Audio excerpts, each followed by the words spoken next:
el primer electro lo va a revisar el grupo 7 y de ese grupo Constanza Acevedo.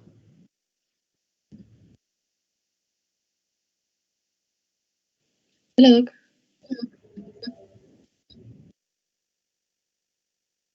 Hola. Uy. Nuestro informe fue que tenía una frecuencia de... Perdón. Ay. Sorry. Error. Dale. Ay, yo estaba leyendo otro, ay, disculpe, ya. Ahí está. De 150 había anotado, pero ahí dice 166, pero no importa. Un ritmo sinusal regular. La onda P, o sea, el eje era normal. La onda P medía 0,08 segundos, el intervalo PR 0,10, el QRS 0,08 segundos y ya encontramos la morfología RS, R mayúscula R' en B1, con el conejito que hablaba la doctora. El QT lo medimos y medía 260 milímetros y el QT corregido lo calculamos con 411. También encontramos una onda T invertida en ABR, en B1, en B2, en B3 y asimétrica. El segmento CT lo encontramos normal y nuestra conclusión fue que era un electrocardiograma dentro de límites normales. Sí, parece que yo me equivoqué en copiar el... Doctor, ese creo que ese es de nosotros, es del grupo 8. Sí, no es de nosotros. No, pero lo que pasa es que yo estoy leyendo el informe acá y sí, exactamente, tiene razón. Bien, sí, les incluí este electro porque es un electro, básicamente un electro normal en niños. A mí muchas veces, bueno, cuando no están los cardiólogos pediatras, me ha tocado siempre informar los electros de niños. Y a veces en la consulta donde yo trabajo también doctora, entonces a veces le toman niños y de repente la persona que lo entrega los electros, o sea, que los distribuye entre los médicos, nos mete un electro de esto sin darse cuenta.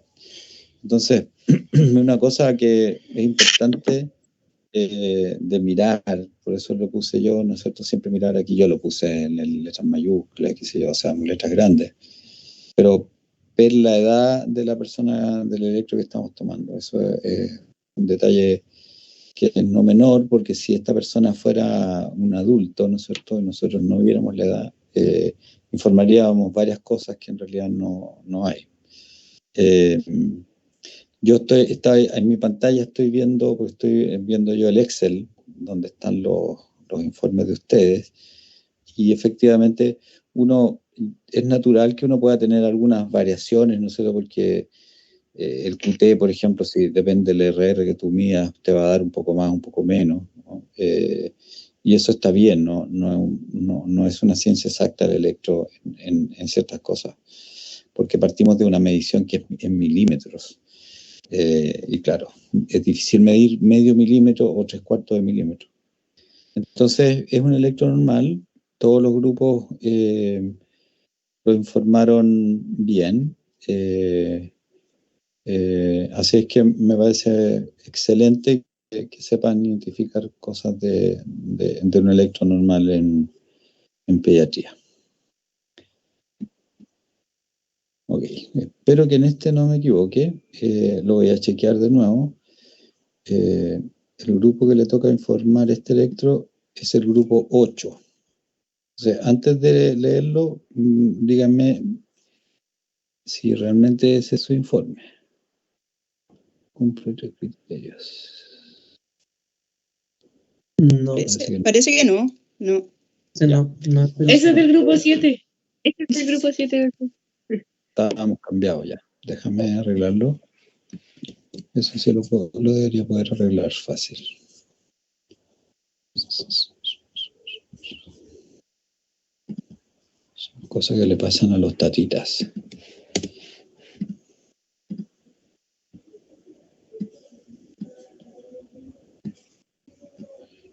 Ya, esperamos un poquito.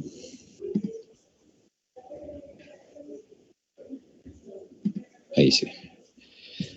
Entonces voy a tener que dejar de compartir un ratito para volver a cargar el Power correcto. Un segundo.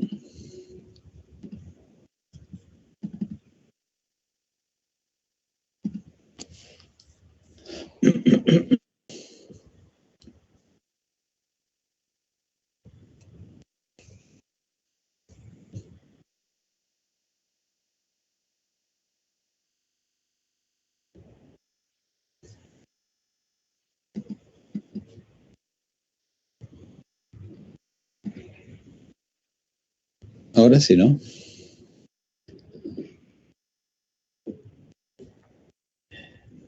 Del grupo número 8 va a pasar a la pizarra Joaquín Luengo. Ya. Bueno, entonces nosotros dijimos ritmo sinusal regular, frecuencia cardíaca de 65, eje QRS normal, intervalo PR de 0,16, QRS ensanchado 0,12 y QTC de 420. Mala progresión de OR en precordiales. El QRS estaba predominantemente negativo en B1. La elevación del segmento, hubo elevación del segmento ST en B1, B2, B3 y B4. Y bueno, los criterios de Garbosa no los cumplió, los modificados. Y bueno, cumple también criterios de hipertrofia ventricular para Gavner-Angler-Leyden. Y de Peguero-Lopresti también. Y ya, el de Cornell también. Entonces, como conclusión dijimos que era bloqueo de rama izquierda y cumple los 3 criterios de hipertrofia ventricular.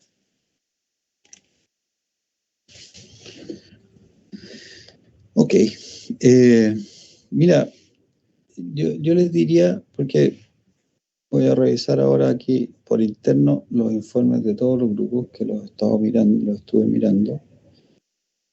Y a excepción del grupo 1, todos los grupos vieron cosas, ¿no es cierto?, que la verdad es que no hay que ver en un bloqueo completo de rama izquierda.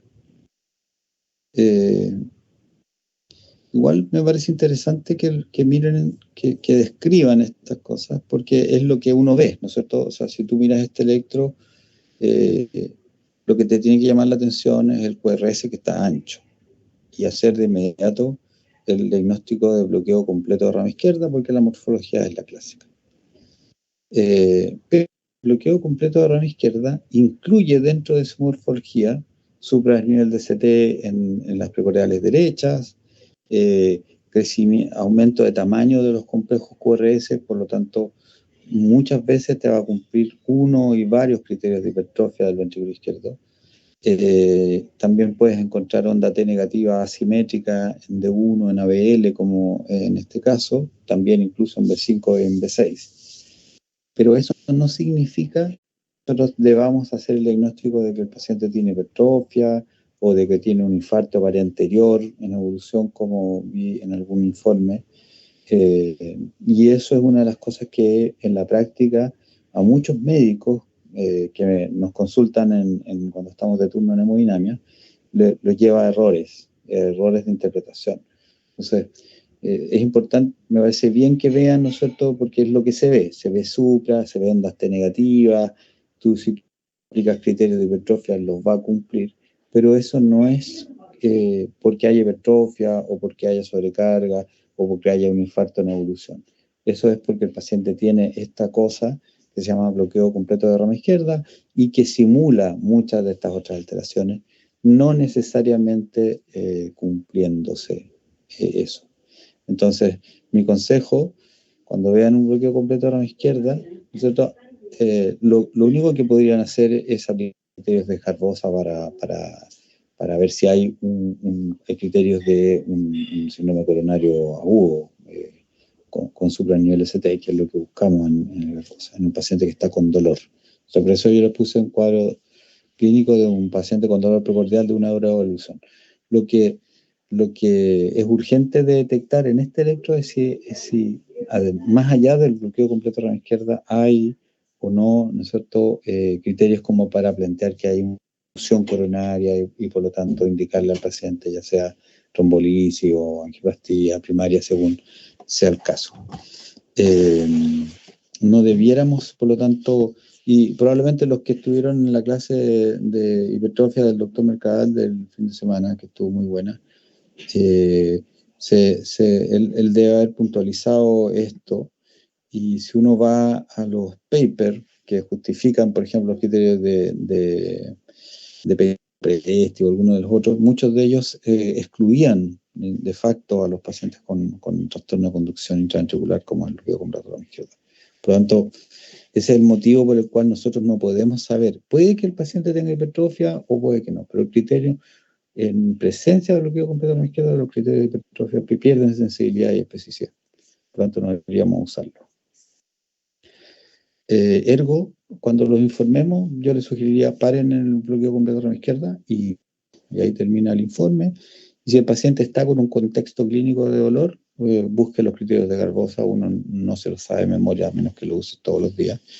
Me interesa que sepan que existen, porque lo pueden encontrar en internet muy rápidamente y mirar el electro desde la perspectiva de los criterios de Garbosa. Ojalá los criterios modificados. ¿Alguna duda sobre este electro? Más que el electro en sí, doctor, si los criterios están negativos y la paciente sigue con la clínica similar, ¿qué es la conducta que deberíamos tomar? Lo tendrías que manejar como un síndrome coronario sin supra. O sea, Okay. si el dolor te parece anginoso, lo que hacemos es manejo médico, es decir, doble antiagregación plaquetaria, aspirina, clopidogrel, por ejemplo, anticoagulación con heparina de bajo peso molecular. Si el paciente tolera nitroglicerina por vía endovenosa. Después de eso, hacemos algunas determinaciones bioquímicas, como biomarcadores, evaluamos cómo está, intentamos conseguir cómo está la función renal. ¿Para qué? Para hacer los criterios, ¿no es cierto?, de gravedad, digamos, los criterios de riesgo, la evaluación de riesgo con el Grace Score, por ejemplo. Y de esa manera nosotros seleccionamos a los pacientes que van a ir a estudio coronario. Si tú pones a este paciente en tratamiento con toda la terapia, ¿no es cierto?, y llevas 2 horas aproximadamente y el paciente no se le pasa el dolor, ahí cumpliría criterios para hacer una coronariografía. Pero antes de eso, si este paciente tuviera Garbosa positivo, tú lo tienes que plantear como síndrome coronario con supra, con trombolisis o angioplastia. Si no, lo tienes que manejar como síndrome coronario sin supra. ¿Se entiende? Ok, doctor, gracias. Vale. Ok, el siguiente es el grupo número 9. Voy a mostrar primero el electro en grande para asegurarme de que el informe sea realmente de ustedes.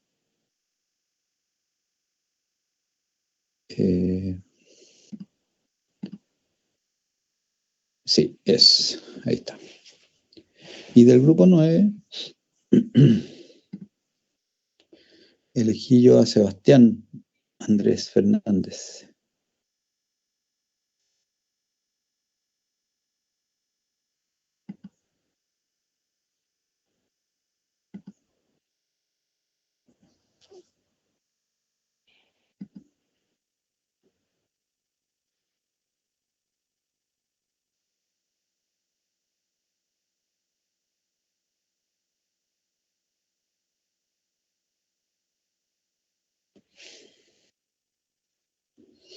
Hola, Sebastián? profe. Es que no me sale el PPT, no veo nada. No ves nada. ¿El resto está viendo la presentación? No, profe, a mí también me sale cargando. ¿En serio? A mí me sale. A mí me sale. Está la diapo 6. Voy a hacerlo, ¿no? A ver si... No sé qué puede haber pasado.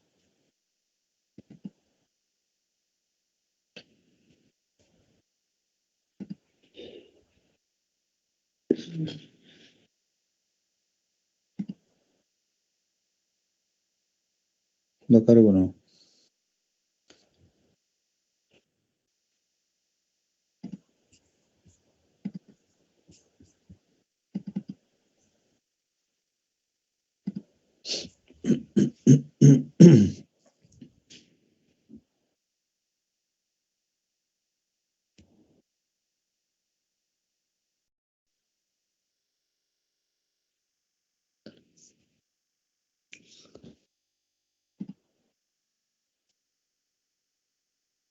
¿Seba? Sí, ahora sí. Ok. Ahí está tu informe.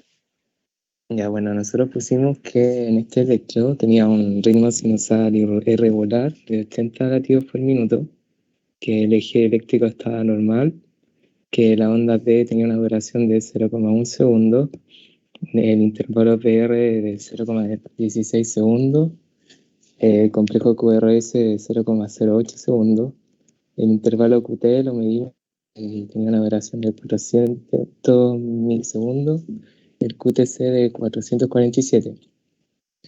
Bueno, encontramos que tenía la presencia de onda T invertida en D1 y como diagnóstico pusimos que tenía un ritmo sinusal irregular con... se cambió la diapo, ¿no? Sí. Pero Con solamente... ventriculares aislados. Ya. Es para que vean todos mejor el... bien, Seba. Es un informe... Bueno, yo los detalles de las mediciones las veo cuando corrijo el informe que ustedes mandan. Pero lo que me interesa que ustedes vean acá es que hay 3 latidos, ¿no es cierto? Si se fijan abajo, no sé si ven mi cursor, hay una zona, un rectángulo que no tiene milimetrado. Esa zona era la zona que la persona que tomó el electro decidió que apareciera en todas las derivaciones arriba. Si esa persona, esa cajita se pudiera mover y pudiera la persona elegir 3 complejos normales de este paciente, eso provocaría que desaparecerían los extrasístoles ventriculares del electro, ¿ya? Porque elige 3 latidos normales.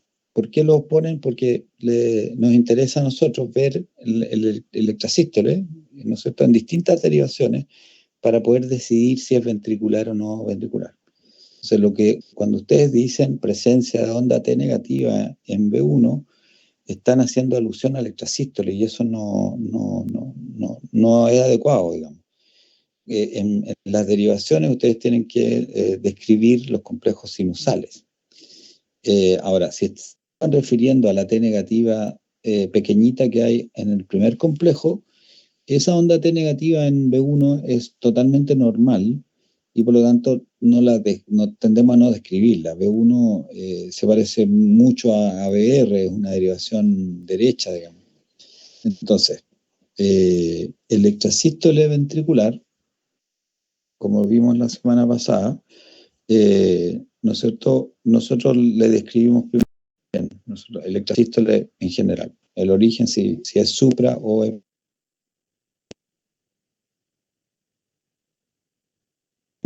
ventricular y no supraventricular, es la morfología que tiene el complejo.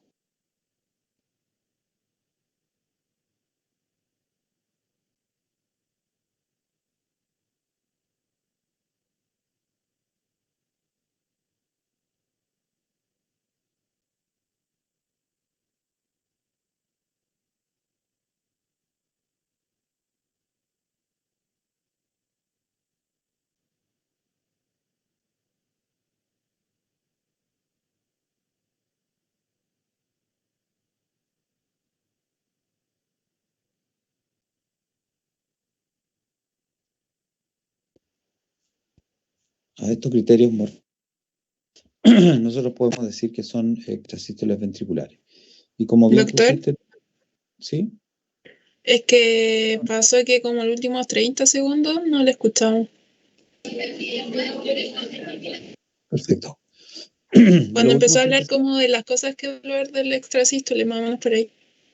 Perfecto, ya. Repito de nuevo, perdón. Es que mi señal parece que está muy mala hoy, mi internet.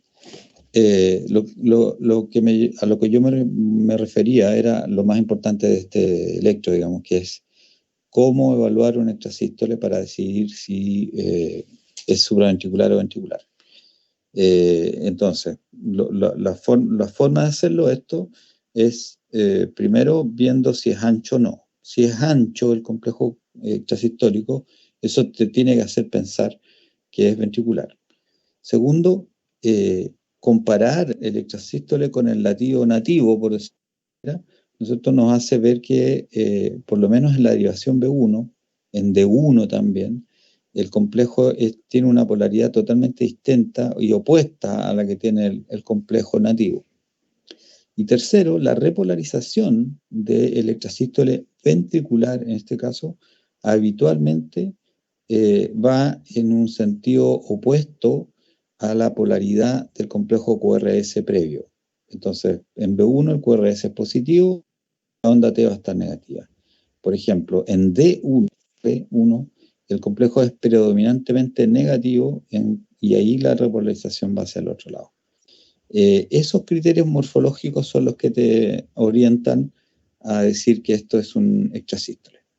A este extrasístole yo no le tengo que evaluar criterios de hipertrofia, ni decir que hay un bloqueo de rama derecha, ninguna cosa de ese tipo, porque sabemos que el foco de origen de esto es el ventrículo, en alguna conducción bajo, por lo menos.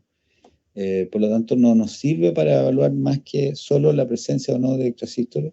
Y después de decir que es ventricular, lo que tenemos que decir es si están aislados o están pareados o en tripleta, ¿no es cierto? Salva. Ahí usamos distintos tipos de morfología. En este caso son extrasístoles ventriculares aislados. La derivación de 2 abajo es la que nos sirve para hablar, porque esta tira en tiempo real. Entonces tenemos cada 4 complejos un extrasístole. Uno podría decir, digamos, armar una frase en relación a que hay 4 por 1, pero a mí personalmente eso no me parece que aporte. Lo que yo sí diría es que son frecuentes, porque parece que aquí, no sé, en un total de alrededor de 15 complejos, 3 de ellos son extrasístoles. Pero es una presunción que puede estar equivocada eventualmente, porque puede que justo hayamos tomado 3 extrasístoles en estos 10 segundos que dura el electrocardiograma.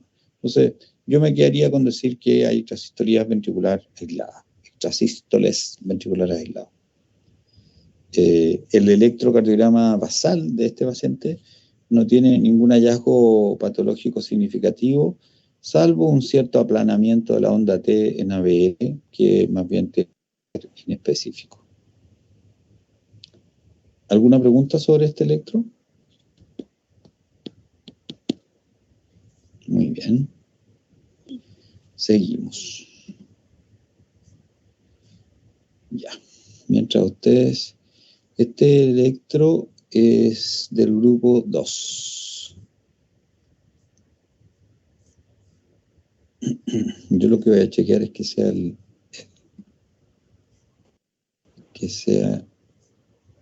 correcto.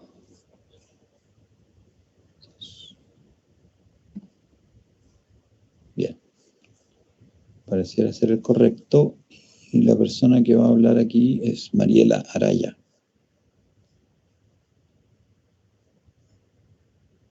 Grupo 2, profe, perdón. ¿Perdón? Grupo 2. Grupo 2. Nosotros Grupo 2, somos Mariela grupo 4. Araya. Ah, sí, grupo 4, Mariela Araya. Entonces me equivoqué ya, en okay. el... No sé si se escucha mucho porque estoy en la universidad, en el Chuy. No sé, ¿se escucha bien? Sí. Sí, ya. Un segundito. Sí, Mariela, sabes que no estoy tan seguro que haya subido, porque dije grupo 2, pero en realidad era número 4. Parece que subí mal el trazado. Así que me vas a dar un minuto.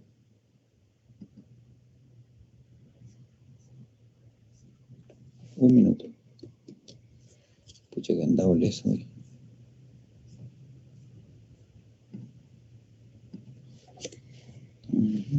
Ahí sí, profe, creo que la señal es más o menos. Sí, dame un minuto, por Sí, favor. ya. Ok. Es para subir el informe correcto, porque yo subí el del informe del grupo 2. Y ustedes son el grupo 4. Ok. Cosas que nos pasan a los viejitos.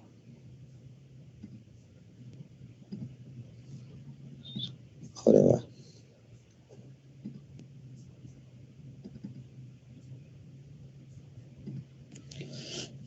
Ahí se está subiendo. Ya. ¿Uno más? Dame 10 segundos. Ya queda nada. Ok. Es para que los chiquillos vean, el resto vea también su. Eso es. Ese es el electro. Y ese. Ahí dice grupo 2, pero debería decir grupo 4. Dale nomás. Ya. En el diagrama encontramos que había un ritmo sinusal, porque había onda P antes de cada QRS, más que nada por cumplir con la definición. Encontramos una bradicardia de 31 latidos por minuto, una onda P de 0,08 segundos mellada, y un PR que es de 0,2, y es muy importante en este caso decir que es constante, que todos los PR medían lo mismo. Porque, como podemos ver, hay ondas P que en el fondo QRS posteriormente, y esto determina un final que, bueno, aparte que, digamos, el resto estaba normal, eje normal, QT corregido normal también. Concluimos que había un bloqueo AB de segundo grado MOVIX 2, y en el fondo es un bloqueo que va casi ya a bloqueo completo. Y por eso el ritmo es de 2 es a 1. Cuando tú dices 2 es a 1, ¿qué es el 2 y el 1? Que hay 2 ondas P por un QRS. Ya. Mira la derivación B1 arriba. Yo veo que hay 3 ondas P y la tercera conduce. Uh-huh. Entonces, no se cumpliría lo de 2 es a 1. Sería 3 es a 1. Claro. ¿Me explico? Sí. El 2 a 1 es una conduce y otra no. Nunca vas a haber dos no conducidas, como es en el caso. En B1 hay dos ondas P que no se conducen. Y la tercera recién se conduce. Ya. Es que pensé que eso era una onda T en realidad invertida en B1. No, porque mira, si tú sacas la cuenta de la frecuencia, mira de nuevo si quieres el de 2 abajo. Hay una P que está metida en la T. Porque no te calzaría, o si no habría una pausa entre las P. Si tú le haces marcas un papelito y mides la distancia entre cada P, ¿no es cierto? Hay una P que coincide con la onda T, que no se ve pero yo sé que está ahí, porque si no, no te calzaría la frecuencia cardíaca de la onda P. ¿Me explico? Hay una que no se ve, pero hay una P ahí. Entonces existen dos P que no, y la tercera sí se conduce. Entonces es un bloqueo 3x1. Ok. Me interesa que a todos les quede claro la explicación. Que no se queden con dudas con esto, porque efectivamente esto es un bloqueo de segundo grado. Yo estoy de acuerdo con eso. En lo que no estoy de acuerdo con este informe es que tú digas que tiene un ritmo sinusal. Porque el ritmo sinusal, acuérdate que está bien. Hay una P antes de cada QRS, pero anda. O sea, el ritmo sinusal es una P por cada QRS. Una P por cada QRS. Pusimos eso más que nada por la definición, porque aquí en realidad la bradicardia se da porque está, entre comillas, tomando el mando al nodo atrioventricular. Entonces el ritmo ya no puede ser sinusal. O sea, tú podrías decir, sí, mira, el complejo que pasó al ventrículo provenía del ritmo sinusal. Sí, no es un bloqueo completo. Pero te puede llevar a errores, porque cuando uno define un ritmo sinusal, la definición es que el complejo se originó y se condujo, etcétera, pero habitualmente, ¿no es cierto?, esperamos en un ritmo sinusal así como normal, esperaríamos que hubiera la misma cantidad de ondas P que QRS, y aquí nos sobran ondas P. Entonces, en este caso, yo no usar el término ritmo sinusal, si bien es cierto, desde el punto de vista muy teórico, estaría correcto desde la perspectiva, porque si tú me dices, pero doctor, el latido que hay, aunque es a 30 por minuto, ¿de dónde proviene? Proviene del ritmo del nódulo sinusal. Yo eso te lo acepto, pero podría llevar a error a la persona que está leyendo el informe. Entonces, yo partiría diciendo que hay una bradicardia, que hay una bradicardia severa, bradicardia 30 por minuto, ¿no es cierto? Y ahí le agregaría el tema de que hay ondas P que no son conducidas al ventrículo. Y ¿por qué sabemos que es un bloqueo de segundo grado MOIS 2? Porque el PR es normal cuando hay conducción, es un PR dentro de rangos normales, y el PR no se va alargando, sino que se bloquean dos ondas P y ocurre normalmente. Eso es una cosa semántica, pero lo estoy hablando solo para que visualicemos. Como tú bien dijiste, esto es un bloqueo de alto grado, porque hay dos ondas P que no se conducen al ventrículo. Y eso tienes que verlo en alguna derivación o intuirlo. En B1 se ve claramente, eso no es parte de la T, eso es claramente una onda P porque es igual a las a las otras y a las siguientes. Entonces yo veo claramente que hay dos ondas P que no se conducen después del complejito QRS que hay ahí antes. Hay una P, después hay otra P, después la tercera recién se pasó al ventrículo. Entonces es un bloqueo de segundo grado 3x1. Que es un poco más severo, digamos, que el 2x1. Doctor, Es un paciente que hay que tener mucho más cuidado, ¿sí? es que en esto del 2x1, 3x1 tengo una duda porque, por ejemplo, si uno ve la tira larga, así como sin ver B1 antes, pareciera 2x1 y, por ejemplo, si uno pesca el cuadrado sin cuadrículas, como la foto blanca, y lo llevara como al B1, justo calza que la que parece onda T en la D2, calza como con esta P que usted dice que tiene B1, entonces... Sí, claro, sí, efectivamente ahí está, en esa derivación, la P está debajo de la onda T. Entonces, en las derivaciones como el D2, en donde la T tiene una buena morfología, no vas a ver la onda P. Pero en otras derivaciones, en donde la T esté más plana, como en este caso en B1, ahí vas a estar viendo la onda P. Entonces la onda P se superpone con la onda T en cada derivado de la D2. Exacto. O sea, yo sé que en B2 hay una onda P debajo ahí, pero no la vemos, ¿no? Y esto es muy simple porque tienes que contar cuántos milímetros hay entre cada onda P. Yo cuento 5, 10, 15 más o menos, 16 milímetros. Entonces, si tú cuentas desde la P que está al medio abajo, hacia atrás, 5, 10, 15, 16, te calza justo en la zona donde está la T.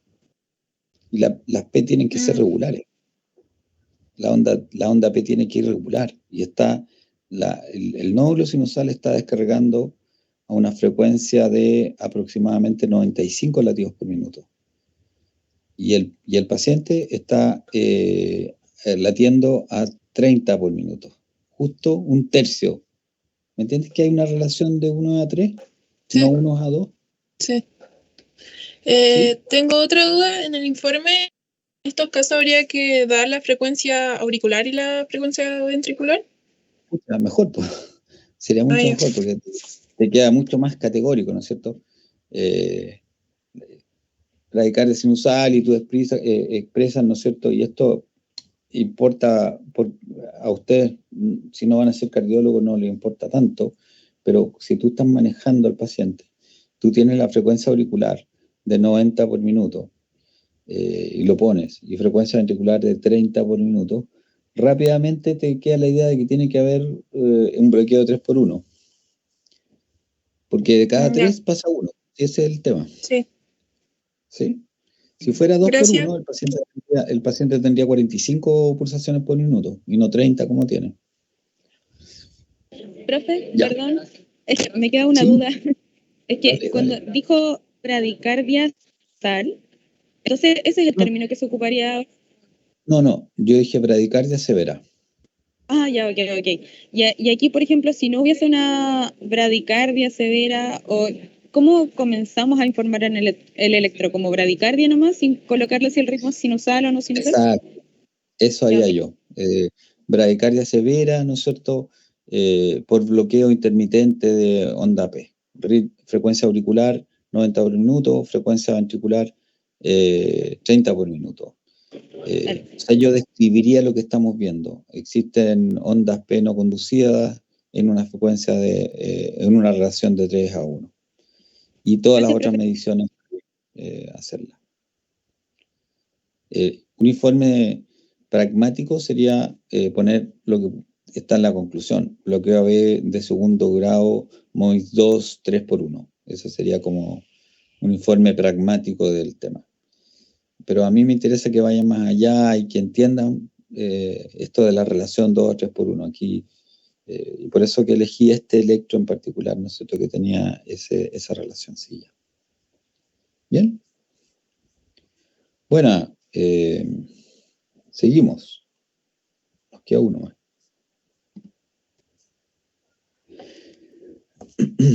Este electro se lo dejé al grupo UU. ¿Qué hice hoy? ¿Qué andaba tan...? Este electro sí lo tiene que informar el grupo número 2.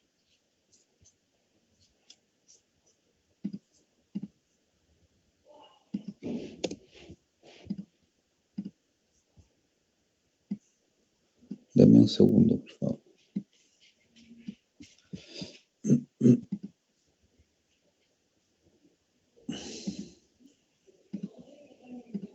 En mi defensa le voy a decir que estaba de turno ayer en el de hemodinamia, así que noche mala. Solo para defenderme. Ya, este sí es el grupo número 2. Lo voy a guardar. Dejo de presentar. Voy a cargar el electro.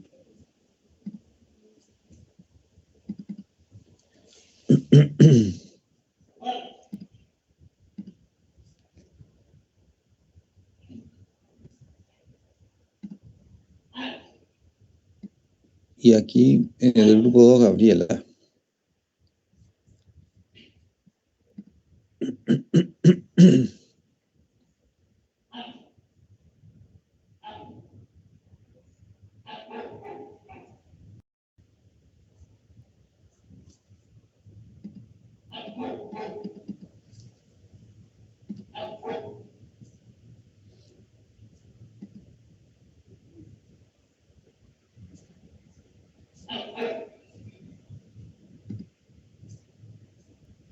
Ahí dice 4, pero grupo 2.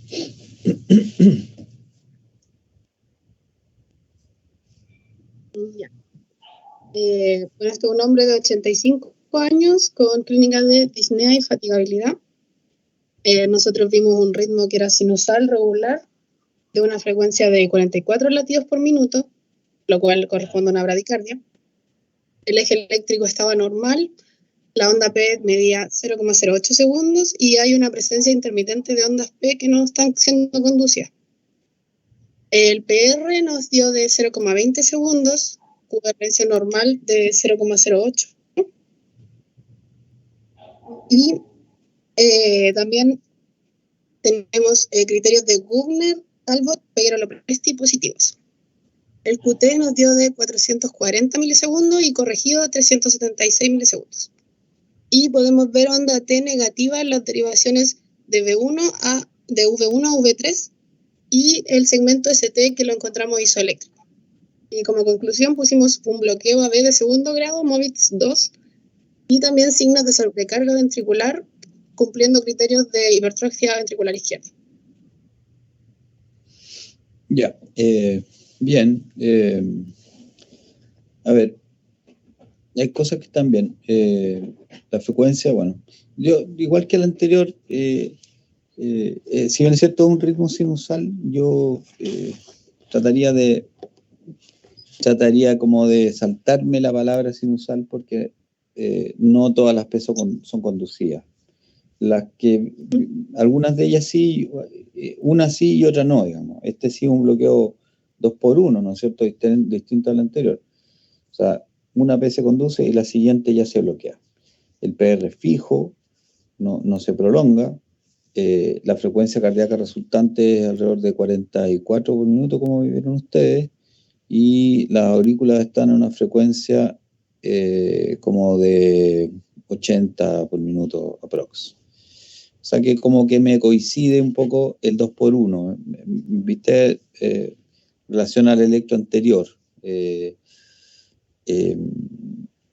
El único detalle, bueno, bien lo de la hipertrofia, hay criterios de hipertrofia claramente, se pueden aplicar en este caso, porque los complejos que pasan al ventrículo son de origen sinusal, y por lo tanto todos los criterios son válidos. Tiene varios otros, digamos, Sokolov de la BL, ¿no es cierto? El Cornell, probablemente, el Peguero Presti. En la interpretación que le damos a las T negativas en B1, B2 y B3. Hay T negativa asimétrica en D1, en ABL y en B5, y en B6 no se alcanza a ver, B5, B6 sí. O sea, hay signos de sobrecarga, estoy de acuerdo. Pero, en mi opinión, además hay algunas alteraciones de la repolarización, una onda T negativa de aspecto más bien isquémico de B1 a B3, porque eso no es parte de sobrecarga ventricular izquierda, porque esas son precordiales derechas. Entonces habría que necesariamente plantear una patología isquémica aguda probablemente. ¿Qué piensas?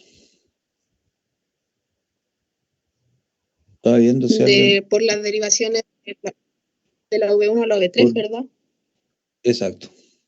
Eso no es de sobrecarga ventricular izquierda.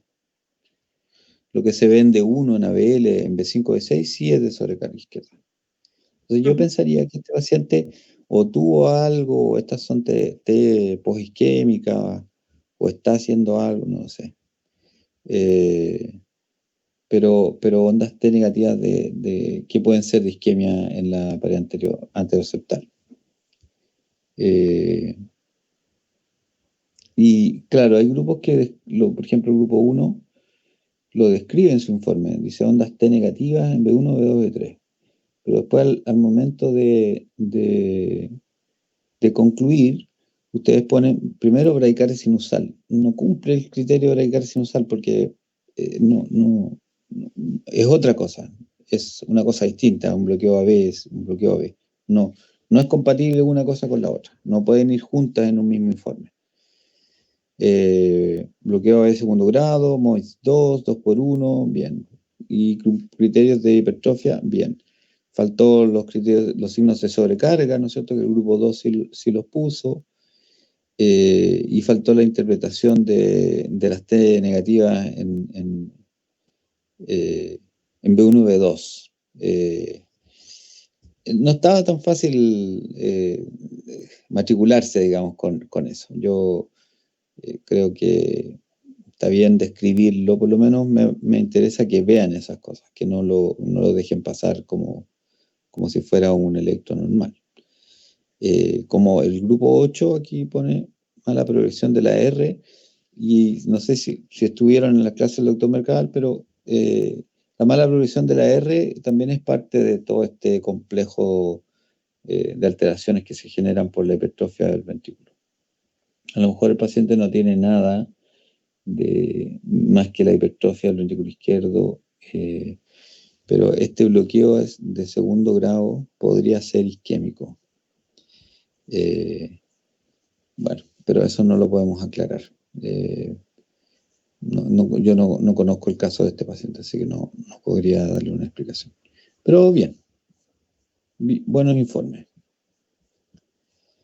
¿Alguna duda o comentario sobre estos electros? Doctor, yo tengo una duda. Lo que pasa es que yo busqué sobre el bloqueo AB 2-1 y me salía que no se podía clasificar como MOVITS 2 porque como había una P que no conducía y luego el tiro la otra sí, no se sabía si es que el PR se alargaba o no. ¿Eso es verdad?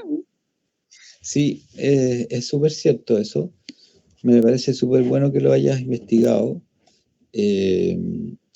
Ahora, yo te diría que en estos grados, este bloqueo, así como, si bien es cierto, no lo podríamos encasillar, porque no sé si el resto entendió, digamos, el argumento, pero como hay una P que se bloquea y la siguiente se conduce, como que no se da el tiempo para que la P se vaya prolongando. Pero, y claro, no podríamos decir, pero si no lo clasificas como bloqueo MOVITS 2, ¿no es cierto?, lo tienes que clasificar como bloqueo de alto grado. O sea, este es un paciente viejito que es imposible que esto sea una cosa fisiológica como podría ser lo que vemos cuando se ve esta prolongación del PR paulatina y termina bloqueándose una P. Eso se ve en otro contexto. Entonces, en este contexto, si bien es cierto, no te puedo demostrar lo que te estoy diciendo que este es un MOVITS 2x1, te puedo asegurar que es un bloqueo de alto grado. Entonces, muchas personas que son muy académicos usan esa argumentación que tú diste, que es totalmente válida. Yo me la salto porque en la práctica no creo que lo único que hace es como complejizar algo que no es tan complejo. Porque aquí lo que importa, ¿no es cierto?, es si a este paciente, ¿qué vas a hacer con este paciente? Entonces, este paciente, lo que vamos a hacer sí o sí es poner un marcapaso. Claro, vamos a aclarar que no tenga, no sé, algo corregible, por ejemplo, que no tenga, no sé, un hipotiroidismo o que no tenga enfermedad coronaria. Yo iría a preguntarle si tiene dolor al pecho, le haría nuevos electros para ver si esas T negativas evolucionan en las horas siguientes, biomarcadores. Pero si no tiene nada, a este viejito le vamos a poner un marcapaso. Entonces, como desde el punto de vista práctico, ¿no es cierto?, yo lo interpretaría solo como un bloqueo de alto grado y sin poder demostrarte que es un MOVITS 2, pero estoy seguro que es un MOVITS 2, en lo personal. Pero es correcto lo que tú dices. No puedo, desde el punto de vista muy teórico, no podría en el electro demostrarte que es un bloqueo 2x1. Pero MOVITS 2, pero yo estoy seguro que es. Y lo voy a manejar como si fuera. ¿Algo más? Ok, vamos. Como ustedes están como contra el tiempo, por la prueba que tienen que dar, voy a pasar a la clase, ¿ya?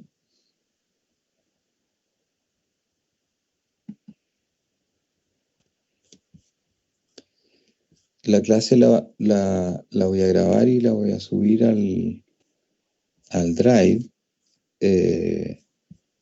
Y bueno, si hay personas que viven más lejos y tienen que desplazarse para ir a dar su prueba, háganlo. No pasa nada, está todo bien. Denme un segundo para cargar esto, ¿no?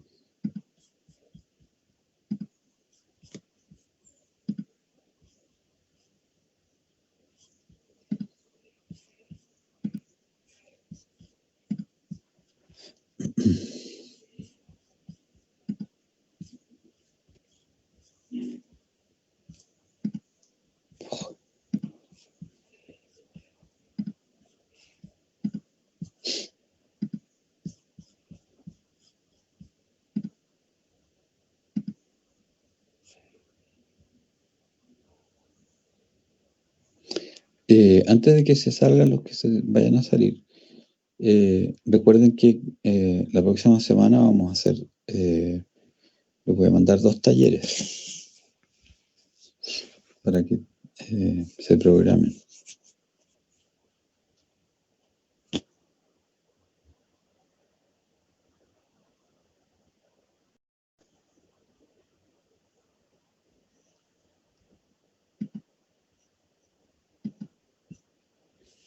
Ok. Bueno, el tema es el electrocardiograma en enfermedad coronaria. Como ustedes ven aquí, ¿no es cierto? Esta diapositiva, pero seguramente la han visto varias veces, el espectro de la enfermedad isquémica cardíaca. Solo para recalcar que vamos a estar hablando básicamente de los síndromes coronarios agudos, que como ustedes ven, ¿no es cierto?, existen los con supra o sin supra, ¿no es cierto?, que son cosas que ya manejamos todo. El punto en común en estos casos es que existen trombos presentes en la arteria asociados a una ruptura de una placa.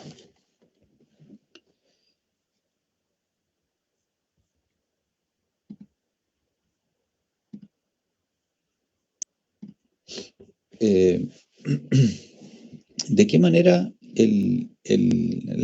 la isquemia del miocardio puede llegar a producir alteraciones en el electrocardiograma de superficie?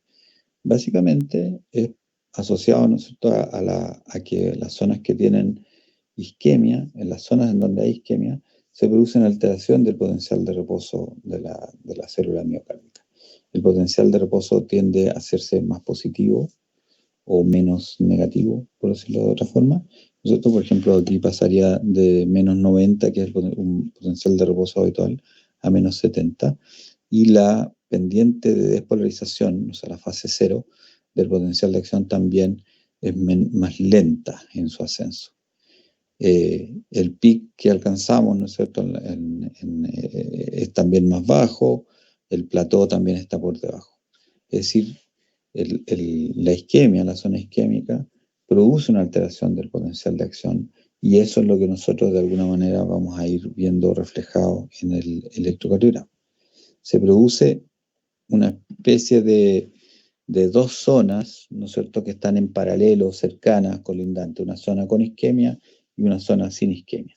Y las diferencias de potenciales entre la zona normal versus la zona que tiene isquemia es lo que nosotros vamos a ver en el electrocardiograma reflejado.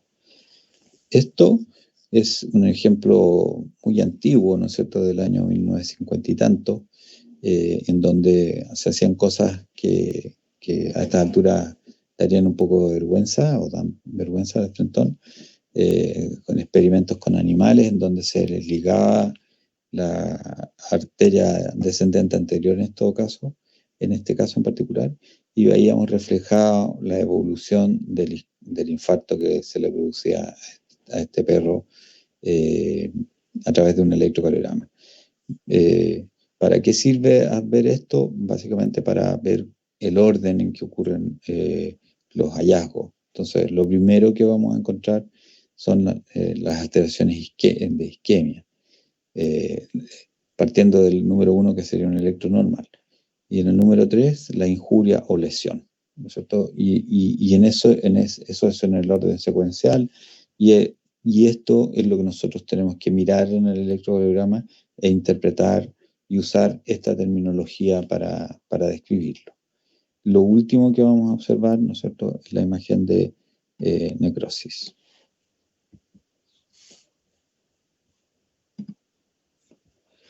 Entonces, lo primero que observamos es isquemia miocárdica aguda, que produce alteraciones de la onda T, en este caso, elevación de la onda T, ¿no es cierto?, una onda T bastante alta, de base angosta, y es lo que ocurre cuando una persona está teniendo un infarto en la primera media hora aproximadamente de inicio del dolor. Esto se parece mucho. Primero, no siempre es fácil de detectarlo porque no hay una alteración tan evidente. Se parece mucho a las alteraciones electrocardiográficas que produce la hipercalemia, y como nosotros no siempre tenemos un electrocardiograma previo del paciente, la mayoría de las veces no es así, nosotros no tenemos con qué comparar. Entonces, en esta etapa hay que tener un alto grado de sospecha para poder detectarlo. Entonces, lo que yo hablaba al principio, ¿no es cierto? Suponemos que tenemos una zona de isquemia subendocárdica. Esto es lo más frecuente. Lo que está dibujado en la letra B es bastante más infrecuente de observar. ¿Por qué es más frecuente? Porque la zona más lábil a la isquemia, la zona peor perfundida en el miocardio es el endocardio. Entonces, lo que más frecuentemente vamos a ver como signos de isquemia aguda, precoz, es la isquemia subendocárdica. Y eso se refleja en el electrocardiograma por lo que yo acabo de mencionar, ¿no es cierto? Una elevación de la onda, del tamaño de la onda T, un aguzamiento de la punta de la onda T y un estrechamiento de la base de la onda T. Esto se debe, ¿no es cierto?, a la... si tenemos un electrodo detector en la pared lateral, nosotros lo deberíamos ver así, como estamos viendo. La diferencia de potencial que existe entre la zona isquémica versus la zona sin isquemia hace, ¿no es cierto?, que exista una corriente isquémica desde endocardio a epicardio, y eso eleva la onda T en el electrocardiograma de superficie. Esta imagen, que sería lo inverso, una negativización precoz de la onda T, es algo que en la práctica yo por lo menos no lo veo nunca. A mí que me toca ver con cierta frecuencia pacientes con isquemia, no es algo que nosotros veamos, a lo mejor existe, pero nosotros no lo vemos, yo no lo veo por lo menos. Entonces lo que me interesa que recuerden es esto, ¿no es cierto? La imagen de la elevación de la onda T, ya les voy a mostrar algunos ejemplos reales para que complementar un poco esto.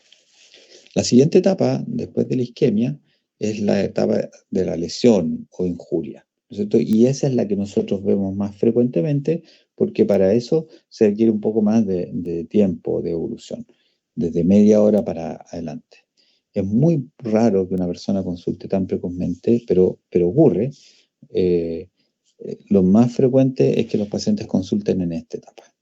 Si el paciente tiene una lesión subendocárdica, como la que está reflejada en la letra A, la corriente de injuria o lesión va a ir desde epicardio a endocardio, de fuera hacia adentro. Y eso nosotros en el electrocardiograma lo vamos a ver como infradesnivel del segmento ST, habitualmente de aspecto horizontal, como está dibujado ahí, o bien de aspecto más bien descendente. Ahora, cuando existe una lesión subtransmural o subepicárdica, llamamos más bien, lo que vamos a ver es una corriente de injuria que va a ir en la dirección opuesta, desde adentro hacia afuera. Y lo que vamos a ver reflejado en el electrocardiograma es que hay un supranivel de segmento ST, que es lo que estas dos situaciones, ¿no es cierto?, es lo que esperamos encontrar con pacientes que tienen, en el caso de la letra B, una oclusión completa de una arteria coronaria, y lo que vemos en la letra A, una oclusión parcial de una arteria coronaria y no completa. ¿En qué afecta? Como les decía antes, el subendocardio de la persona es el que es más sensible a la injuria. Por lo tanto, si hay menos irrigación, va a ser lo primero que se va a lesionar, va a ser el subendocardio. Y va a tardar un poco más una lesión transmural y probablemente requiera una oclusión completa de la arteria para que eso ocurra. Esta diapositiva es para mostrarles un poco la explicación de por qué aparecen las ondas Q de necrosis. Si nos ponemos, ¿no es cierto?, en este ejemplo, en donde tenemos una derivación ABL, una derivación que mira el corazón de la pared lateral izquierda, como ABL, D1, B5, B6, y tenemos, ¿no es cierto?, un dibujo con una necrosis de la pared lateral, lo que nosotros vamos a estar viendo de la pared lateral es lo que está ocurriendo en la pared del frente, que sería el septum y la pared libre del ventrículo derecho. Entonces, básicamente todos los vectores que están ocurriendo en esa zona se alejan de nuestro electrodetector. Y eso genera la aparición de la onda Q patológica en esa derivación. Como ustedes ven en el dibujo al lado izquierdo, muchas veces podemos ver ondas Q fisiológicas, especialmente en esta misma derivación ABL, que son el reflejo de la despolarización del septum interventricular, que también se aleja del electrodetector. Por lo tanto, eso produce una inscripción negativa al principio del complejo QRS. La diferencia en morfología entre una Q fisiológica o patológica es básicamente el ancho. Para decir que es patológica se espera que mida por lo menos 1 milímetro de ancho, y el tamaño. Para decir que sea patológica requerimos que al menos tenga un 25% del tamaño de la R que hay después. Si se cumplen esos dos criterios, podríamos hablar de ondas Q patológicas. Si no se cumplen, es esperable que nosotros en las derivaciones que miran el corazón desde el lado izquierdo, o sea, de 1 a BL, B5, B6, podamos tener estas ondas Q fisiológicas. Eso es reflejo de la despolarización del septum, y eso es algo totalmente normal. Aquí hay un electrocardiograma de una persona sana, en reposo, ¿no es cierto? No tiene nada especial, un ritmo sinusal, etcétera. Si lo vieran con detalle, tiene esta T negativa en ABL, con una conformación RSR', o sea, pero no tiene la morfología como algo patológico. ¿Por qué lo muestro? Porque si a esta persona la hicimos caminar durante algunos minutos en un treadmill, haciendo ejercicio bajo un protocolo estandarizado, ¿no es cierto?, lo que se llama test de esfuerzo. ¿Qué pasó con esa persona? El electrocardiograma cambió. Y lo que ocurrió, ¿no es cierto?, es que uno, aumentó la frecuencia cardíaca, y dos, apareció infranivel de segmento CT en varias derivaciones, en D2, en D3, en ABF, en B5, en B6. Claramente un infranivel de tipo horizontal. Además, hay supranivel de CT en ABR. Esto fue después de alrededor de 5 minutos caminando. Entonces, esto es lo que nosotros buscamos producir en el test de esfuerzo para poder, diagnosticar algún grado de enfermedad coronaria. Inducimos isquemia del miocardio. Normalmente a esta altura el paciente tiene dolor al pecho. Ocurren primero las alteraciones electrocardiográficas y después parte el dolor. Y obviamente que ese paciente se detiene el esfuerzo y estas alteraciones regresan, ¿no es cierto? El electro se normaliza con el reposo. Y a este paciente en particular yo le hice una coronariografía y tenía una lesión severa de la arteria descendente anterior. Una cosa que al margen, pero que es bueno que la sepan, es que el test de esfuerzo no localiza la zona de isquemia. Como ustedes ven, las paredes que están alteradas son la pared inferolateral, pero el paciente lo que tenía era una lesión de la arteria descendente anterior. Eso se explica porque el test de esfuerzo se hace con el paciente de pie, o sea, los electros que le hacemos son mientras el paciente va caminando de pie. Entonces, los criterios de morfología habituales no se aplicarían para las paredes. Eso es un dato al margen solamente. Esto es un poco para reforzar el mínimo concepto fisiopatológico que tenemos que tener, ¿no es cierto? Y este paciente que tiene una placa que limita el lumen de la arteria coronaria va a tener, frente a la ocurrencia de un ejercicio, probablemente infranivel de segmento CT, como el ejemplo que le acabo de mostrar.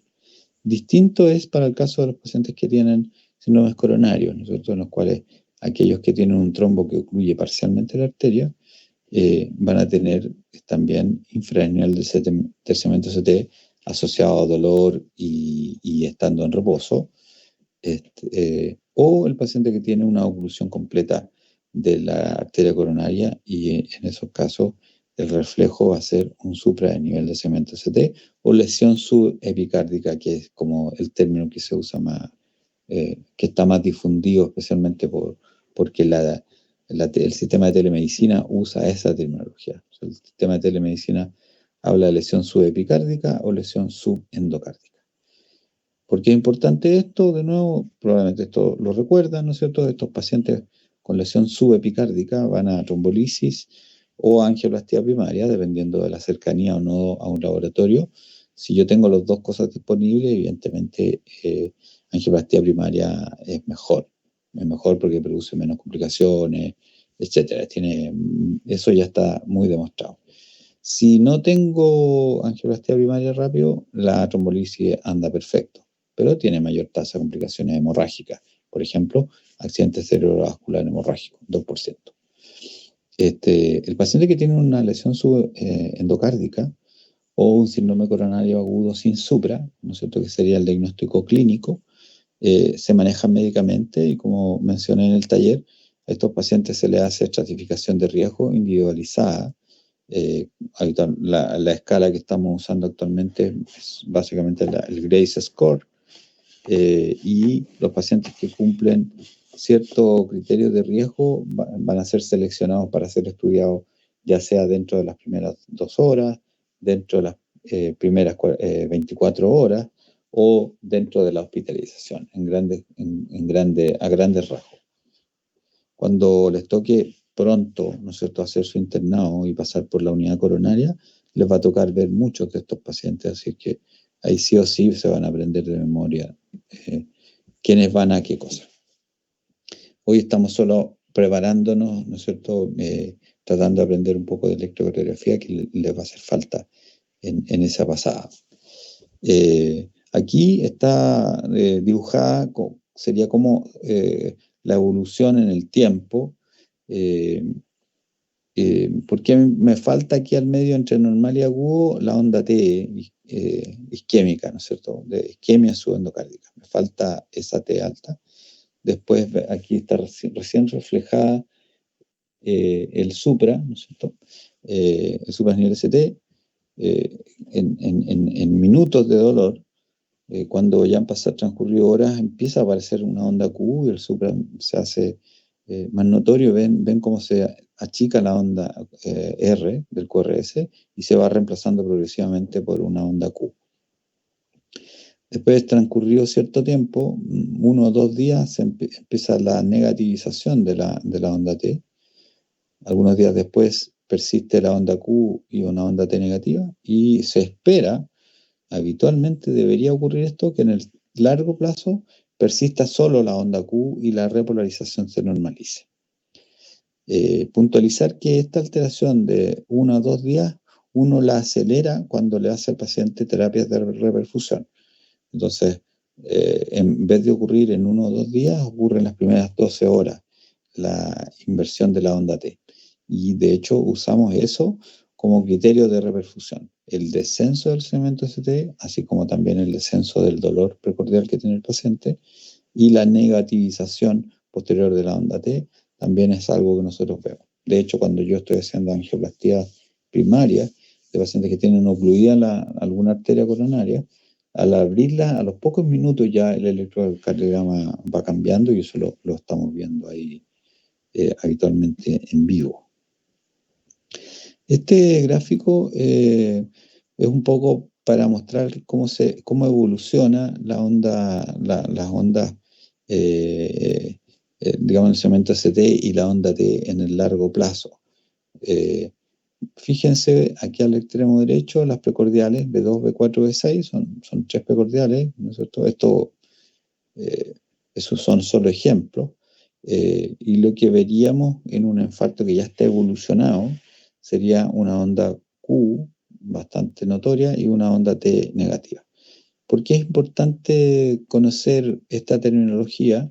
Es porque muchas veces en los servicios de urgencia los pacientes consultan habiendo transcurrido solo, más de varios días de dolor precordial. Muchos pacientes, especialmente en esta época de pandemia, muchos pacientes se aguantan, y vemos pacientes que llegan a consultar con 2 o 3 días de dolor. Y lo que vamos a ver básicamente es un infarto evolucionado. También le llamamos nosotros, y es un término que usamos más bien, que es infarto constituido. Cuando existe una onda Q negativa, o sea, una onda Q notoria como esta, y una onda T negativa asociada. Y en este caso no la interpretamos como una onda T negativa isquémica, sino que más bien cambios de la repolarización post-isquémicos. Esto un poco para hablar de las derivadas y a qué territorio coronario apuntan. O sea, de 2 de 3 ABF es el territorio habitualmente de la arteria coronaria derecha, digo habitualmente, porque en algunas ocasiones también podría ser de la circunfleja, cuando hay dominancia de la arteria de la coronaria izquierda por sobre la derecha. La dominancia se refiere a qué arteria proporciona la arteria descendente posterior. En el 85% de las personas, la arteria coronaria derecha da origen a la arteria descendente posterior. Pero hay un porcentaje de pacientes que tienen alrededor de un 7-8% que la descendente posterior se origina de la circunfleja. Entonces, en esos casos se habla de arteria de dominancia izquierda. Y hay el restante porcentaje que tienen una circulación coronaria equilibrada, y llamamos nosotros dominancia mixta. La pared anterior, desde B1 a B4, es habitualmente territorio de la arteria descendente anterior. Aquí si no hay, es poco probable que haya otra arteria que esté involucrada cuando está de B1 a B4 involucrada. Y lo único que nosotros diferenciamos es si es una oclusión más bien distal o proximal de la arteria. Como les dije antes, B5, B6 de una BR son territorio lateral o anterolateral, y eso habitualmente es de la arteria circunfleja.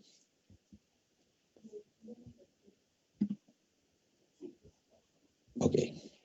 Esto es solamente son dibujos para describir un poco tipos de elevaciones de cemento ST. Algunos lo describen con lápida, la que está aquí arriba al medio, la que se ve aquí en B4, algunos la describen como aleta de tiburón. Es increíble cómo en la práctica vemos estos electros así de... No es que sea esto una exageración. Bueno, este capítulo este acápite de los cambios recíprocos también hay que manejarlo. Siempre las paredes, cuando hay supra, es esperable que haya otras derivaciones, ¿no es cierto?, que reflejen o muestren lo que se está viendo, pero desde la perspectiva inversa. Por ejemplo, aquí vemos supra nivel de segmento ST entre 2 de 3 ABF, y vemos infra nivel de segmento ST en ABL, en B1 y B2. Cuando encontramos esto en un mismo electro, nosotros tenemos que pensar que la lesión que localiza la arteria es el supranivel ST, ¿no es cierto? Y el infra hay que interpretarlo en el contexto de cambio de tipo recíproco. Y eso tiene que ir descrito en el electrocardiograma. Desde el punto de vista del manejo, lo que se maneja es la lesión subepicárdica. O sea, lo que predomina o manda aquí es la lesión subepicárdica. Por lo tanto, se maneja como tal. No manda el infranivel de segmento CT, puesto que entendemos que es lo mismo, pero visto desde el otro lado. Aquí un ejemplo de un paciente joven que consultó en un SAR de una ciudad pequeña, no me acuerdo cuál es el nombre de la ciudad, pero bueno, da lo mismo. Es una persona re joven, 27 años, usuario de cocaína, que consultó por dolor precordial de pocos minutos de duración, y le tomaron este electro, y lo que me interesa que vean, ¿no es cierto?, es lo alta que se ven las ondas T, especialmente en B2, en B3, y bastante angosta, muy pegada al QRS. Esas son T de tipo isquémica, ¿no es cierto?, ondas T puntiagudas, describe aquí el médico que informó este electro, y él pone descartar hipercalemia o isquemia. Probablemente él no tenía el contexto clínico del paciente. Si el paciente es usuario de cocaína, evidentemente que el criterio es isquemia. De hecho, tenía ocluida la arteria descendente anterior cuando llegó al hospital.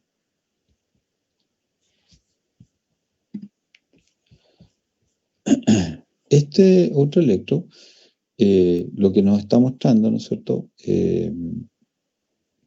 es una lesión subendocárdica de pared lateral. O sea, lo que está apareciendo acá es lo mismo que nosotros vemos cuando un paciente hace un test de esfuerzo. Es decir, infranivel del segmento CT, en este caso muy notorio en B5, B6, en D1 y en ABL tiene una T negativa, tiene algún criterio de hipertrofia, ¿no es cierto? Tiene por lo menos el Sokolov de la ABL y probablemente si le buscamos el Peguero Lopresti también lo pueda cumplir 5, 10, 15, 25, 26, 27, anda como en el límite. Cornell probablemente también, etcétera. O sea, es un paciente que tiene una cardiopatía hipertensiva probablemente, pero lo que no va con su cardiopatía hipertensiva es el infranivel de segmento ST y el supra en ABR que también se ve en este caso. En el contexto de una epigastralgia, miren ustedes, 24 horas de evolución. Así se aguantan los pacientes. Bueno, infarto ventrículo derecho. Primero, bueno, hay que acordarse que esto ocurre. Siempre hay que hacer precordiales derecha cuando tenemos un infarto de pared inferior. O sea, siempre que hay supra de 2 de 3 ABF, tenemos que pedir a la persona que está tomando el electro que le tome precordiales derecha. Habitualmente usamos los mismos electrodos, solo que desplegados, ¿no es cierto?, hacia el otro lado. Y en el electrocardiograma le ponemos la letra R para claramente mostrar que estamos mirando esa derivación. Lo que buscamos, el punto corte está en B4R. Si en B4AR hay más de 0,5 milímetros de supra, podemos decir que hay supra nivel CT patológico en B4R. Eso quiere decir que existe compromiso del ventrículo derecho. Cuando hay compromiso del ventrículo derecho, este es un paciente especial en quien no es bueno el uso de nitroglicerina ni el uso de morfina, porque son vasodilatadores. Y ustedes, si se acuerdan de fisiología, el ventrículo derecho es una cavidad que no funciona con presión, funciona con volumen. Entonces, si tú lo vasodilatas, lo más probable es que vas a producir hipotensión bastante importante y a lo mejor disfunción del ventrículo derecho. Entonces, estos pacientes requieren en el manejo grandes cantidades de volumen. Por eso es importante para evitar estos fármacos y para acordarse de estar evaluando, ¿no es cierto?, y considerando el aporte de volumen para estos pacientes según cómo esté su hemodinámica. Entonces, siempre que hay una lesión subepicárdica de pared inferior, debemos tomar precordiales derechas. Cuando nosotros nos encontramos con un electrocardiograma, con una clínica y un electrocardiograma que se los voy a mostrar enseguida, en donde sospechamos que haya infarto posterior, en el cual vemos infra de nivel de CT en las precordiales derechas, como vemos acá, B1, B2, B3, pero no vemos supra en la pared inferior, como sería en este ejemplo, en este dibujo, tenemos que sospechar de que hubiera un infarto posterior verdadero. Muchas veces además estos pacientes tienen onda R altas en B1 y B2, como les voy a mostrar después. Entonces, en esos casos en que hay sospecha de infarto posterior, lo que hay que hacer son las derivadas posteriores. Y aquí está el dibujito, ¿no es cierto?, para que se acuerden, el B8 está en la punta de la escápula, y B9 y B7 a cada lado. Se usan cualquiera de los otros electrodos precordiales que tenemos habitualmente, y solo los ponemos en esta posición. Es importante diagnosticar un infarto posterior verdadero porque en este caso, ¿no es cierto?, el manejo de este paciente es como de lesión subepicárdica, no de lesión subendocárdica, como sería si es que no demostramos el infarto posterior. Si hay una lesión subepicárdica de pared posterior, se maneja igual como si hubiera una lesión subepicárdica de pared anterior, es decir, con trombolisis o angioplastía primaria. Por eso que es importante hacer el diagnóstico. Aquí hay un electro que mostró la doctora Benavides en el curso de electrocardiografía avanzada de un paciente en quien se terminó concluyendo que tenía un infarto de pared posterior. Como ven ustedes aquí, lo que llama la atención es este B3 con un infra aquí el infra que se observa es pequeño. El criterio o el punto de corte para, según las guías, es de 0,5 milímetros en las de supra en las derivadas posteriores. O sea, no es un criterio demasiado exigente. No esperen encontrar un tremendo infranivel de cemento CT.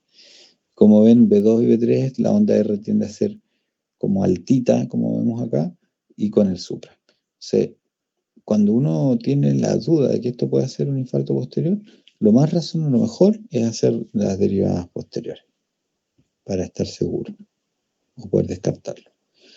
Un par de diapositivas sobre cuadros que son patrones que también son de severidad de enfermedad coronaria y que no son lesión subepicárdica. Uno de ellos es el síndrome de Behrens, en donde en el tipo 1, que sería este ejemplo, lo que vemos, primero, que no hay amputación de la R ni presencia de onda Q. Este es un paciente que consulta con dolor precordial anginoso característico, y encontramos este electro en donde no hay amputación de la onda R en primer lugar, y vemos una onda T bifásica. Esta T que se ve en B2 es la onda T característica, muy característica del Behrens. Esto, su correlato anatómico es de una lesión crítica en la arteria descendente anterior. O sea, esto es un paciente que debiera ser presentado para ser derivado a un centro con capacidad de hemodinamia. ¿Por qué? Porque esta arteria descendente anterior está al borde de la oclusión. A veces los pacientes no ingresan de inmediato al laboratorio de hemodinamia, pero se les deja todo el tratamiento correspondiente, ¿no es cierto? Doble antiagregación, nitroglicerina, heparina, quedan en reposo, y si hacen dolor estando con el tratamiento, si llegan con dolor los estudiamos de inmediato, pero si llegan sin dolor y los dejamos en reposo y hacen dolor, muchas veces le tomamos un electro y va a ser toda la lesión subepicárdica, porque significa que la arteria ascendente anterior terminó por ocluirse. Entonces, el Behrens es un cuadro que hay que tener presente cuando hacemos diagnóstico electrocardiográfico de enfermedad coronaria. El síndrome de Behrens es bastante frecuente, lo vemos con bastante irregularidad. Si uno revisa el paper de los Behrens, qué sé yo, o estudia un poco más, te van a decir que el tipo 2, que es este, que tiene T negativa en la pared anterior, desde B1 a B6 habitualmente, es una T claramente isquémica, o donde no hay amputación de nuevo de la onda R, lo único que vemos son las ondas T negativas bastante simétricas, ¿no es cierto? Este es el síndrome de Behrens tipo 2, que según la literatura es el más frecuente. Se supone que hay 3-1, pero nosotros en la práctica lo que más vemos en hemodinamia es el tipo 1, que es este. ¿Por qué será? Porque probablemente estos electros son interpretados de diferentes formas por los médicos y no nos llaman. Yo no creo que sea porque no ocurran, sino que lo vemos nosotros menos nomás. Yo veo a la población desde una perspectiva bastante sesgada, porque yo veo solo a los que terminan haciéndose una coronariografía. Este patrón electrocardiográfico más bien es un patrón de Winther más que un síndrome de Winther. Este es el electro basal de un paciente y este es el electro que tenía mientras estaba teniendo dolor. Si se dan cuenta es muy parecido, salvo que si ven ustedes en la derivación B3 especialmente, hay infranivel de CT como ascendente en B2 y en B3. Esto es bastante difícil de ver, en B4 también se ve. Y es mucho más fácil si uno lo compara con el electrocardiograma basal del paciente. El correlato fisiopatológico del Winther es de oclusión de la arteria descendente anterior, no lesión crítica como es el Behrens. Entonces, desde el punto de vista de gravedad, esto es bastante más grave. ¿Por qué este paciente al que se le ocluye la arteria descendente anterior no hace la expresión electrocardiográfica esperable, que sería que tenga supra, etcétera? Tiene que ver o es a la anatomía particular, obedece al grado de colaterales que el paciente pueda tener. Probablemente este paciente, si bien es cierto, es más grave que un Behrens, no es tan grave como un paciente como, no sé, como el primero que vimos, el joven con esas T altas, y ese paciente no tiene ni una colateral. Este probablemente tiene mucha circulación colateral, por eso el patrón electrocardiográfico es diferente. Les estoy mostrando esto básicamente para que intenten grabarse y no quedarse con la imagen de que todo es supra o infra. No es solo eso. También hay otros patrones electrocardiográficos que debemos tener siempre en mente. El patrón de infarto posterior verdadero, el patrón de Behrens, ya sea tipo 1 o tipo 2, y este que les estoy mostrando que es el Bitter. Hay un poco más de acercamiento a la imagen. A mí me tocó estudiar a este paciente y efectivamente tenía ocluida la arteria descendente anterior.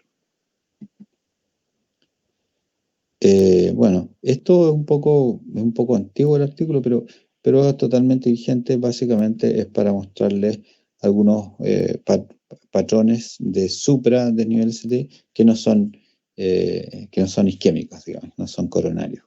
Existe lamentablemente esto, y esto es lo que nos lleva muchas veces a confusión, ¿no es cierto? Este es el high takeoff, también nosotros le llamamos más bien patrón juvenil, que es como un ST cortito y con un aspecto como ascendente, ¿no es cierto? Hay una elevación del punto J en este caso. Esto se ve mucho más en las precordiales derechas y lo vemos en hombres jóvenes en general. Entonces, si esa persona joven tiende a consultar por dolor precordial, estamos en un problema, porque si tenemos este electro es bastante difícil diferenciarlo. ¿Qué hacemos en la práctica? Le repetimos el electro en 20 minutos, media hora. En 20 minutos este electro, si hay una oclusión coronaria, el electro va a evolucionar, va a cambiar. En cambio, en el caso de ser solo un patrón juvenil y el paciente tener, no sé, una osteocondritis, por decirte algo, en ese caso el electro se va a mantener sin ningún cambio. Tampoco se van a elevar los biomarcadores. Pero es bueno saber que no siempre todo supra es un infarto. También está este característico patrón de repolarización precoz, pero que tiene algunos puntos que lo permiten hacer más fácil la diferenciación. También lo vemos en hombres jóvenes. También hay elevación del punto J y hay una melladura habitualmente en la derivada B4. El supra en este caso es habitualmente de concavidad superior, como ven ustedes aquí. Muchas veces este supra de concavidad superior lo podemos confundir con supra de pericarditis. Entonces, dependiendo del contexto clínico, podría eventualmente hacernos confundir, y por eso es importante tener en cuenta que exista esto. Habitualmente, en estos casos, lo que hacemos es evolucionar al paciente, observarlo y repetir el electrocardiograma, salvo que la condición clínica, digamos, o el contexto clínico nos haga pensar de manera mucho más clara, categórica, que es un síndrome coronario. Muchas veces los estudiamos estos pacientes, pero cuando los estudiamos demasiado precozmente, nos vamos muchas veces a hacer coronarios normales en pacientes con estos electros. De hecho, como ejemplo, ayer en la mañana se trombolizó un paciente en Parral por diagnóstico de síndrome coronario con supra y llegó acá y tenía troponinas normales, los electros nunca evolucionaron y nada. Son cosas que no deberían ocurrir, pero ocurren. También están los pacientes que tienen repolarización precoz, que también tiende a producir elevación del segmento CT de concavidad superior, ¿no es cierto?, que es de carácter benigno, como estábamos diciendo anteriormente. Habitualmente son hombres jóvenes, ¿no es cierto?, de carácter benigno, y la única forma de saber esto es o controlar un electro o tener el dato previo. Acuérdense también ustedes que la pericarditis aguda muchas veces pueden haber supradesniveles de ST que son difusos y que pueden ser cambiantes, pero habitualmente cambian en días y no en horas, como en el caso de la cardiopatía isquémica. El contexto clínico tiende a ser diferente, pero no pocas veces, ¿no es cierto?, estos pacientes también terminan haciéndose un estudio coronario. Otro grupo de pacientes que tienden a tener supra son los que tienen hipertrofia del ventrículo izquierdo. O sea, es esperable que un paciente que cumpla criterios de hipertrofia pueda tener supra a nivel de CT en B1 y B2, como hemos visto en más de un ejemplo. Bueno, ¿para qué decir los pacientes con bloqueo de rama izquierda? Lo dijimos en el taller. Los pacientes con bloqueo completo de rama izquierda per se tienen supra en B1 y B2 y B3. Por lo tanto, si tú tienes un paciente con un bloqueo completo de rama izquierda, no deberías hacer el diagnóstico de lesión subepicárdica. Puede que la tenga, ¿no? En ese caso, si yo estoy sospechando una lesión subepicárdica, lo que tengo que hacer es criterios de Garbosa modificado. De cosas que te parecen electrocardiográficamente a los síndromes coronarios sin supra. Bueno, lo que nosotros encontramos como característico es el infranivel de CT, ¿no es cierto?, especialmente cuando es como de carácter horizontal, como aquí arriba, o un poco más descendente, como sería un poco más abajo. En ese caso, estamos categóricamente pensando en una lesión de tipo isquémica.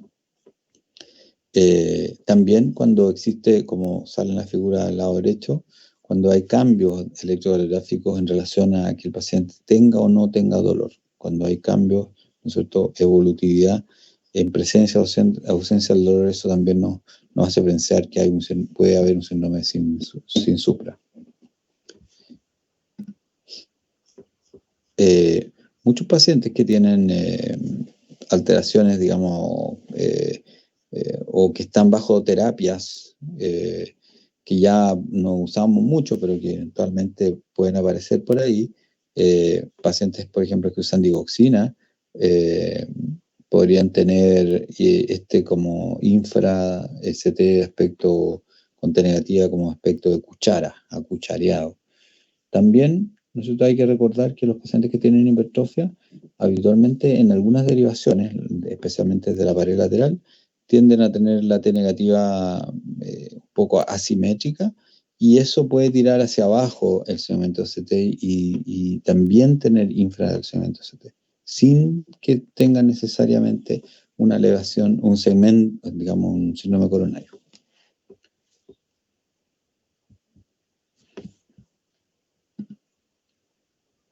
No es mucho lo que nos falta, así es que tengan paciencia.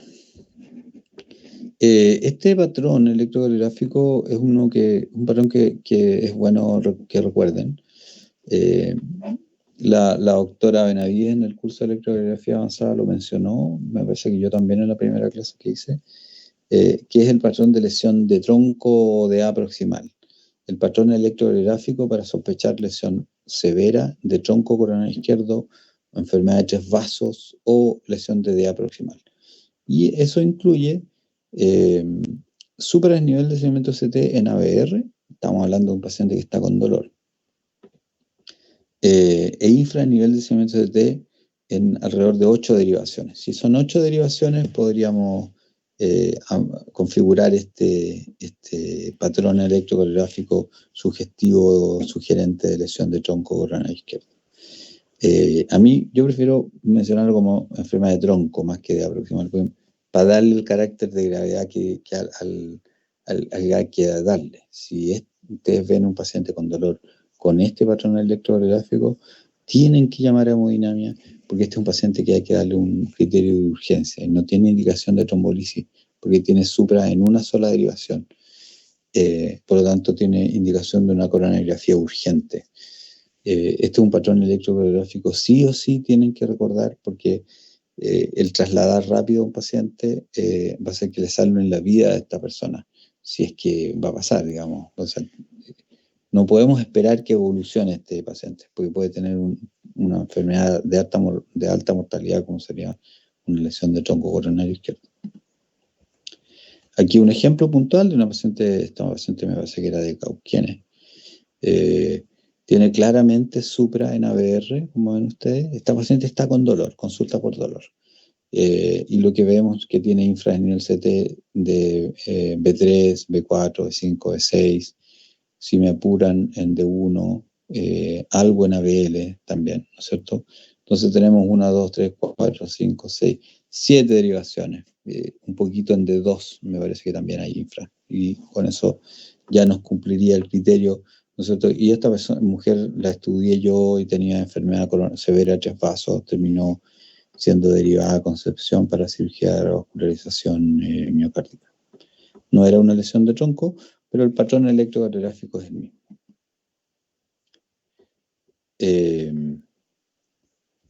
Alguna nomenclatura de cómo se nombran, bueno, ya lo han escuchado. Me interesa el concepto de la T bifásica, del Vínter, de la onda T alta, de la isquemia precoz, bueno, y la onda T negativa invertida o negativa, ya lo manejan eso. No hay criterio de tamaño, la onda T no tiene un criterio así de decir, tanto tiene que medir. Habitualmente no debería ser mayor que la onda R, pero yo he visto mucho, especialmente en gente joven, muchas veces eso no se cumple. Es muy difícil establecer un tamaño, pero debería haber una cierta concordancia entre la R y la T que va ahí después, una cierta relación. Entonces, cuando no se cumpla eso, hay que sospechar algo, y el contexto clínico evidentemente es el que nos va a hacer probablemente controlar un nuevo electro en algunos minutos posteriores, etc. La onda T negativa, como la que vemos, por ejemplo, en el Vínter, el Vínter no es un buen ejemplo, porque el Vínter, en el contexto de un paciente que está con dolor, ¿no es cierto? Con esas T negativas de la variante anterior, uno tiene el Vínter, Bellens tipo 2, uno debería plantear un Bellens tipo 2 y de esa manera, ¿no es cierto?, poner a este paciente el tratamiento y hacer el diagnóstico de síndrome coronario agudo sin supra, manejarlo y hacerle la coronariografía teniendo en consideración el score de riesgo que tenga ese paciente. Pero también hay que recordar que existen otras ondas T negativas que son estas como post-isquémicas, o sea, después de que un paciente ha tenido un cuadro de isquemia, puede quedar con unas ondas T negativas. Cuando estas T negativas aparecen precozmente después de la trombolisis o después de la angioplastía primaria, lo interpretamos como criterio de reperfusión exitosa. O sea, es un buen criterio. Y lo otro es que, lamentablemente, muchas veces pueden perdurar en el tiempo en algunos pacientes. No siempre la repolarización se normaliza, como yo dije en algún momento. Eso no ocurre en el 100% de los pacientes. Hay muchos pacientes que quedan con esas ondas T en forma permanente. Entonces, en estos pacientes es re importante, yo siempre que veo pacientes que tienen este electro, les insisto mucho en que si vuelven a consultar en algún momento porque tienen dolor o algo, siempre se acuerden de llevar consigo ese electrocardiograma inicial, porque si no, todos los médicos que van a estar evaluando siempre le van a encontrar, nunca lo van a interpretar como algo crónico, sino que como algo agudo. La única forma es controlar con electrocardiograma. Bueno, aquí, ejemplos, ¿no es cierto? Está el Vínter tipo 1, o sea, el Bellens tipo 1, que sería lo que vemos acá, la onda T bifásica. Esta T negativa de acá no es tan característica del Bellens. Lo que es característico del Bellens es lo que vemos aquí en B2 y B3. En un Bellens típico, B4, B5, B6 deberían estar normales, pero no dice en todo caso aquí que sea un Bellens. Aquí habla de una normalización de la T, que eso también puede ocurrir en el sentido de que un paciente pueda tener en el electro de reposo una onda T negativa, y estando con dolor al pecho se pudiera producir una pseudo normalización de la repolarización. La única manera de darse cuenta de esto es comparando el electro anterior con el actual. Ahora, el sistema de telemedicina que hay en Chile desde el año 2005, por suerte ellos tienen registro de los electros anteriores. Entonces, normalmente cuando nosotros pedimos telemedicina y el paciente se ha hecho electros previos en ese sistema, ellos hacen referencia a lo que había en los trazados anteriores. Eso es una cosa interesante. Ondas T altas que no son isquémicas. Bueno, yo diría que la que hay que recordar, básicamente, primero que hay que pensar que en pacientes muy vagotónicos eso lo podemos ver, o sea, deportistas. Y yo diría que en la práctica la hipercalemia es una buena opción a plantear como diagnóstico diferencial. Fácil de evaluar, primero tiene que haber una etiología posible por una hipercalemia, y segundo, bueno, podemos medir electrolitos plasmáticos y salimos de duda. Y acá, esto que no me interesa que lo memoricen, pero sí que lo tengan, ¿no es cierto?, que es el enorme listado de aplanamientos de la onda T. Como lo hemos dicho varias veces, y los que han ido operativos conmigo también, muchas veces estas ondas T planas las informamos con alteraciones inespecíficas, porque no hay por dónde en el electrocardiograma por sí solo hacer una diferenciación de cuál pudiera ser la causa. Pues las causas son múltiples, desde cosas, alteraciones constitucionales del tipo de tórax que tiene el paciente, ¿no es cierto?, hasta alteraciones como alcoholismo, hipotiroidismo. Bueno, hay una enorme cantidad de cosas de causas de trastornos de la repolarización que cursan con una T aplanada.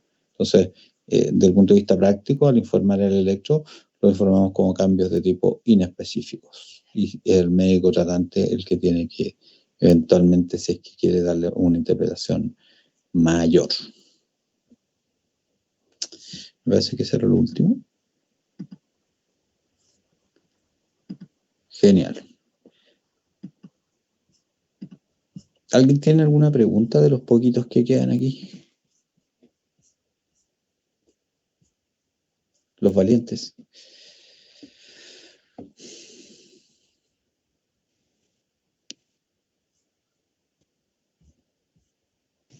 Creo que no, doctor, pero eventualmente podríamos mandarle algún email. Encantado, ningún problema. Si aparece alguna duda. Voy a intentar, o sea, el taller que